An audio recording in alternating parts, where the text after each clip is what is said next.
ایک دفعہ کی بات ہے کہ ایک شہر میں ایک پینٹر رہتا تھا جو کہ اپنی خوبصورت پینٹنگز بنانے کی وجہ سے بہت زیادہ مشہور تھا۔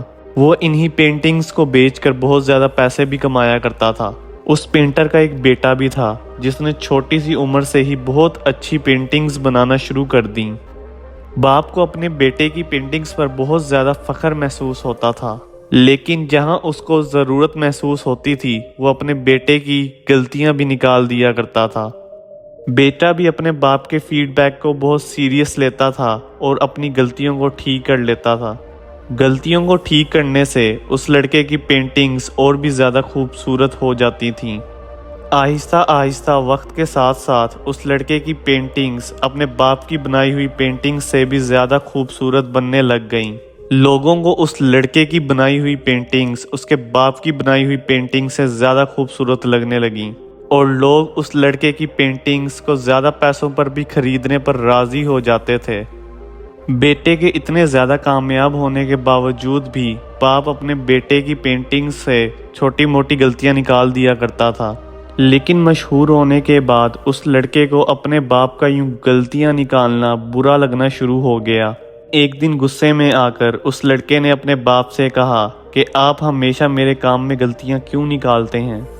آپ تو اس طرح سے کرتے ہو جیسے آپ کو میرے سے زیادہ اچھی پینٹنگز بنانا آتی ہیں، حالانکہ لوگوں کو تو میری پینٹنگز زیادہ پسند آتی ہیں اور وہ میری پینٹنگز کے پیسے بھی بہت زیادہ دیتے ہیں۔ باپ نے جب اپنے بیٹے کی یہ سب باتیں سنی تو اس نے اپنے بیٹے کی غلطیاں نکالنا بند کر دیا، جبکہ اس کے بیٹے نے اپنا کام جاری رکھا اور پینٹنگز بناتا رہا۔ لیکن وقت گزرنے کے ساتھ ساتھ اس نے یہ محسوس کیا کہ لوگوں کو اس کی پینٹنگز میں انٹرسٹ بہت کم ہوتا جا رہا ہے، اور کچھ عرصے کے بعد اس لڑکے کی پینٹنگز بکنا بھی بہت کم ہو گئیں۔ اب وہ لڑکا بہت اداس اور کنفیوزڈ رہنے لگا، اور آخرکار ایک دن وہ اپنے باپ کے پاس گیا اور کہا، ڈیڈ مجھے ایک بات سمجھ نہیں آ رہی کہ میری پینٹنگز کو لوگ اب پہلے کی طرح پسند کیوں نہیں کر رہے۔ لوگوں نے میری پینٹنگز کو اب خریدنا بھی بہت کم کر دیا ہے۔ مجھے یہ سمجھ نہیں آ رہا کہ میں ایسا کیا غلط کر رہا ہوں جس کی وجہ سے یہ سب ہو رہا ہے۔ اس لڑکے کا باپ تھوڑا سا مسکرایا اور پھر بولا، مجھے معلوم تھا کہ یہی سب ہوگا کیونکہ بہت عرصے پہلے میرے ساتھ بھی ایسا ہی ہوا تھا۔ اس نے اپنے بیٹے کے کندھے پر ہاتھ رکھا اور بولا، دیکھو بیٹا، جب ہم یہ سمجھ لیتے ہیں کہ ہمارا کام بالکل پرفیکٹ ہے، تب ہمیں اپنے کام میں چھوٹی چھوٹی غلطیاں نظر آنا بند ہو جاتی ہیں۔ میں تمہارے کام میں غلطیاں اس لیے نہیں نکالتا تھا کہ میں یہ سمجھتا تھا کہ میں تمہارے سے بہتر ہوں، بلکہ میں تمہارے کام میں غلطیاں اس لیے نکالتا تھا تاکہ تم ان غلطیوں کو سیکھ کر اپنے کام کو اور زیادہ بہتر کر سکو۔ دیکھو بیٹا، جب انسان کوئی کام کرتا ہے تو اس کو اپنے کام میں غلطیاں نظر آنے کے چانسز بہت کم ہوتے ہیں، کیونکہ ہر کسی کو اپنے کام سے محبت ہوتی ہے اور اس کو اپنا کام اچھا لگتا ہے۔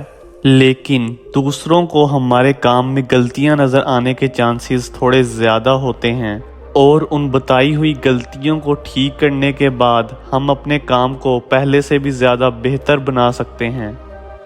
اب تک اس بیٹے کو اپنے باپ کی سوچ کی سمجھ آ چکی تھی۔ اس لڑکے نے اپنے باپ سے کہا کہ ڈیڈ مجھے بتائیے کہ اب میں آگے کیا کروں۔ باپ نے بہت پیار سے اپنے بیٹے کو جواب دیتے ہوئے کہا، بیٹا جب بھی تم کوئی کام کرو تو اس بات پر یقین رکھنا کہ تم اس کام کو اس سے بھی زیادہ بہتر انداز سے کر سکتے ہو، کیونکہ یہ مائنڈ سیٹ تمہارے کام کو اور بھی زیادہ امپروو کر دے گا اور تم اس سے بھی زیادہ بہتر کام کر سکو گے۔